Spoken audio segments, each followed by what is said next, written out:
Desde Alemania, Carlos V, Carlos I en España, estaba impaciente por ver a su hijo Felipe, futuro rey Felipe II. El emperador, preocupado por la inestabilidad de muchos de sus territorios y por su propia salud, quería tomar decisiones para asegurar la sucesión dinástica en Felipe.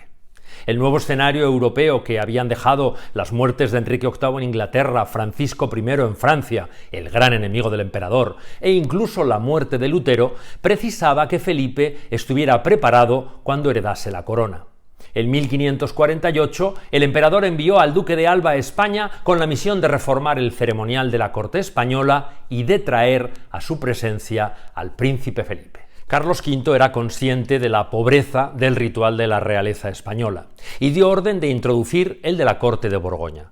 Para ello era fundamental que preparase al príncipe en el más elaborado protocolo usado en el norte.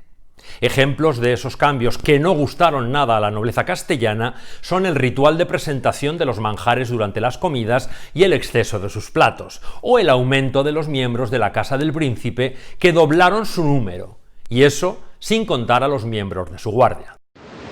Un 2 de octubre de 1548, el príncipe Felipe con un numeroso cortejo real parte del puerto de Roses, en un viaje por los territorios europeos de la corona española que le descubrirá la opulencia de las fiestas cortesanas y lo excitante de los encuentros nocturnos. El cortejo que acompañó a Felipe incluía un distinguido grupo de humanistas, como Gonzalo Pérez, nobles muy principales, representantes del clero, como el reformista Constantino Ponce de la Fuente, y artistas como su profesor de guitarra Luis Narváez y el compositor ciego Antonio de Cabezón. Y alguien que para esta crónica ha sido indispensable, el criado del príncipe, Vicente Álvarez, pues escribió un diario de aquel viaje iniciático, una versión más creíble que la de los cronistas oficiales Calvete de Estrella o Santa Cruz, obligados a dar una versión hagiográfica del evento. El viaje era su presentación como futuro regente de aquellas provincias, y 1000 ojos cortesanos observaban sus más mínimos gestos, palabras o saludos, tratando de ver en ellos alguna inclinación política. Lo prueba el comentario del embajador de Mantua, Ludovico Strozzi, cuando señala: ahora este príncipe no se mueve, no come, no bebe, no habla sin que todo el mundo anote y escriba todos sus actos. La primera etapa de su viaje es Génova. La idea de Felipe de la majestad que debe de emanar de su figura reflejaba la austera tradición castellana y choca frontalmente con las formas de la cortesía italiana. Su actitud tímida y distante, su tono de voz bajo y su falta de galantería causa una pésima impresión en la nobleza italiana que le recibe. El príncipe se entretiene en comedias, torneos, juegos simulados de guerra y juegos de cartas, pero se limita a contemplar cómo danzan otros, y además ignora la importancia de la cortesía y la gracia con las damas y el arte de la conversación. En su círculo privado se reconoce que Felipe es tímido con el protocolo formal y que fuera de esas situaciones se siente mucho más cómodo participando de corazón en fiestas, bailes y torneos. Pero su falta de experiencia era su primer viaje al extranjero y su personalidad introvertida, sumadas a los malos consejos sobre etiqueta que debió recibir, arruinaron esa primera etapa del que se llamó el felicísimo viaje. Aprendida la lección, en Milán las reacciones son muy distintas. Milán era un ducado que Carlos I había regalado a su hijo. Su estancia de 19 días estuvo llena de festejos, banquetes, torneos, visitas teatrales y bailes organizados en su honor por Ferrante Gonzaga, gobernador de Milán. En la boda de su hija Hipólita Gonzaga con Fabrizio Colonna, Felipe hizo alarde de esa gravedad dulce impregnada de afabilidad graciosa que tanto alabaron en sus cartas los nobles italianos de Milán, Mantua y Trento. Tras el banquete de bodas, Felipe inició las danzas con Hipólita, con la que bailó 3 veces, demostrando su pericia en el arte de la danza, bailando pavanas, gallardas y las danzas del hacha. Vicente Álvarez escribe en su diario: el príncipe apuró la fiesta hasta su final, a las 4 de la madrugada. Su galantería con las mujeres fue evidente, cedió su asiento a la hija del gobernador y dejó que las damas hermosas bebieran de su copa, algo nunca visto hasta entonces. En sus últimos días de estancia en Milán, Felipe participó en un torneo real a pie combatiendo con picas y espada, dando la imagen marcial que se esperaba de un futuro regente de los ejércitos y causando admiración entre las damas por su agilidad y energía.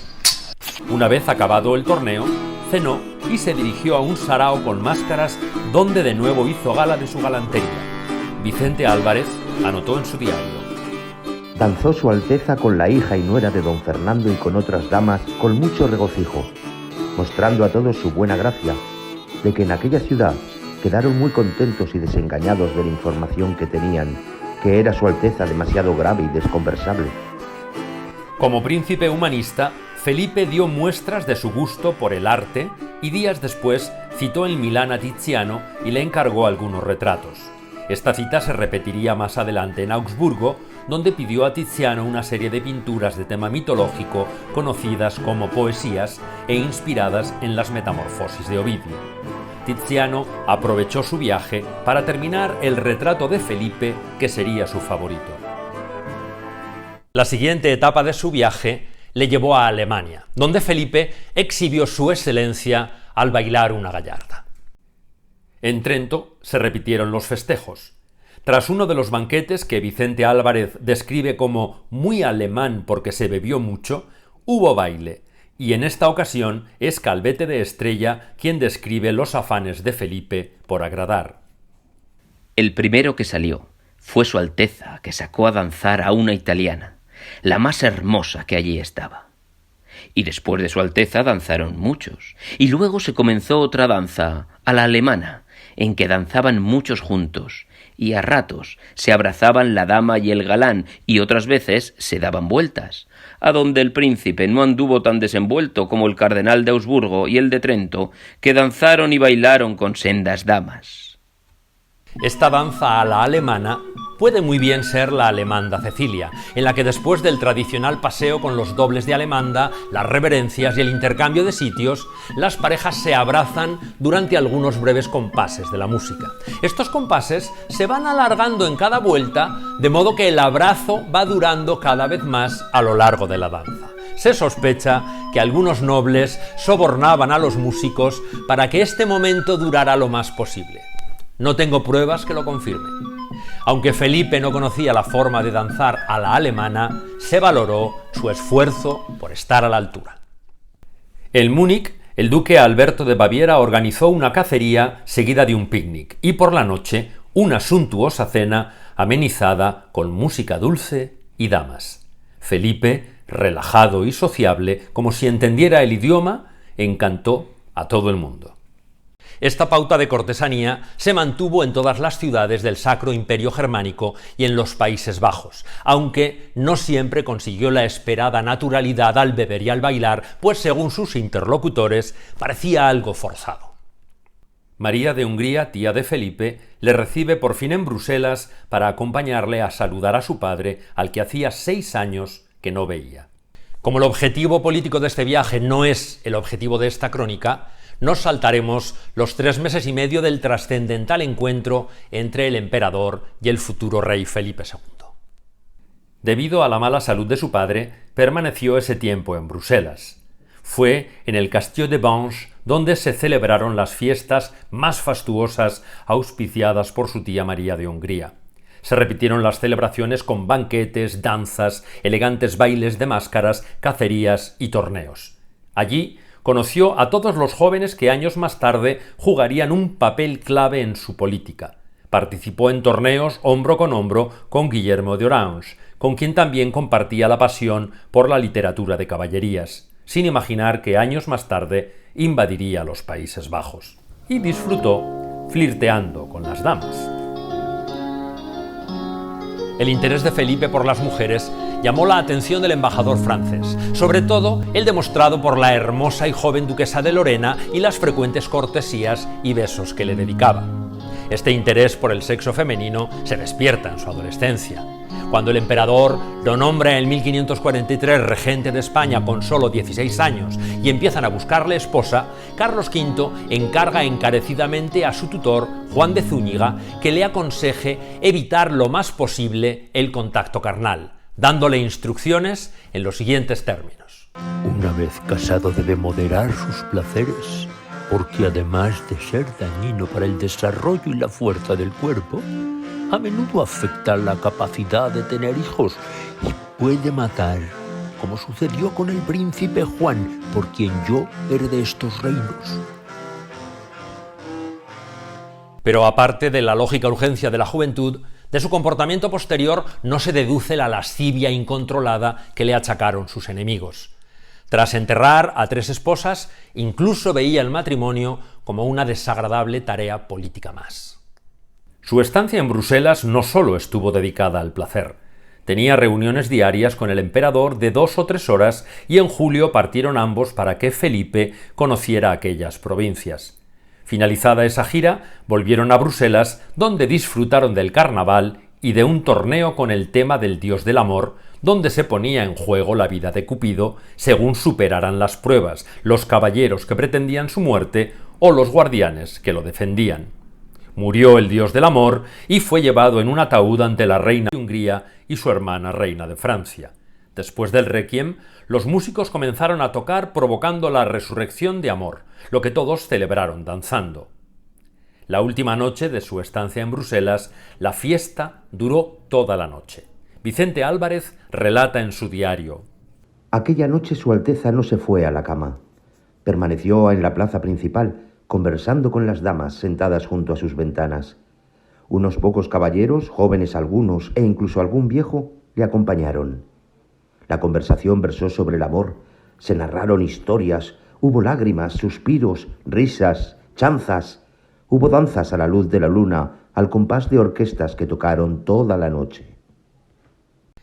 De vuelta hacia España, el cortejo hizo una parada en Lovaina. En cuanto llegaron, Felipe decidió que tenía que volver al galope a Bruselas. Así lo hizo y pasó toda la noche fuera. Vicente Álvarez escribió: No sé si durmió bajo las estrellas o bajo techo, pero volvió agotado al día siguiente. En su viaje, Felipe tuvo la oportunidad de conocer las manifestaciones artísticas y culturales más brillantes de la época y aprendió el valor que el mecenazgo tenía para exaltar el poder y la gloria de su dinastía. Fue un joven de su tiempo, amante de festejos y celebraciones, buen bailarín y aceptable cortesano. Desgraciadamente, la gracia cortesana adquirida en ese viaje no pudo ayudarle a resolver los problemas políticos y religiosos a los que tuvo que enfrentarse, tanto por las disputas dinásticas de la sucesión imperial como por las luchas contra el calvinismo. Pero la lección más valiosa aprendida fue la versatilidad necesaria para representar la majestad adaptando su comportamiento según estuviese en Alemania, los Países Bajos, Inglaterra, Aragón o Castilla. Y en ese aprendizaje de la cortesía galante no podemos despreciar el valor de la danza, máxima expresión de la gracia cortesana. Esa tradición de la cortesanía y el gusto por la danza se refleja también en su sucesor Felipe III. El miércoles 10 de enero de 1601, Felipe III decidió trasladar la residencia regia desde Madrid a Valladolid. La estancia de los reyes Felipe III y Margarita de Austria en Valladolid marcó el ritmo cortesano de fiestas y celebraciones. Toros, juegos de cañas, encamisadas y saraos, donde la música, la poesía y la danza se convirtieron en protagonistas de los salones del Palacio Real. Felipe III disfrutaba de manera extraordinaria de estos actos, ya que había recibido una exquisita educación en estas artes y demostró unas extraordinarias dotes para el baile, rodeándose de los mejores coreógrafos y bailarines de la época. Por esa razón, Cesare Negri le dedicó su tratado de danza Le Grazie d'Amore, que se publicó en Milán en 1602. Un capellán de Felipe II, Antonio de Obregón y Cereceda, escribió un libro dedicado a Felipe III con el título de Discursos sobre la filosofía moral de Aristóteles, donde señala: El danzado es necesario para reyes y monarcas, pues fundado en la filosofía, muestra atraer bien el cuerpo, serenidad en el rostro, graciosos movimientos, fuerza en las piernas y ligereza. El mismo capellán cuenta el compás, aire y gracia con que su majestad Felipe III obraba los movimientos del danzado y cuán aficionado era a todos los que danzaban bien. Como en el resto de las cortes europeas, la danza era una de las herramientas de la etiqueta cortesana imprescindible para desenvolverse en la política y en la vida social. Una etiqueta que ya se enseñaba en las escuelas de danzar, como bien nos explica Esquivel en su tratado. En mi próxima crónica os hablaré de ese protocolo necesario para sobrevivir en la corte y aspirar a mejorar el estatus.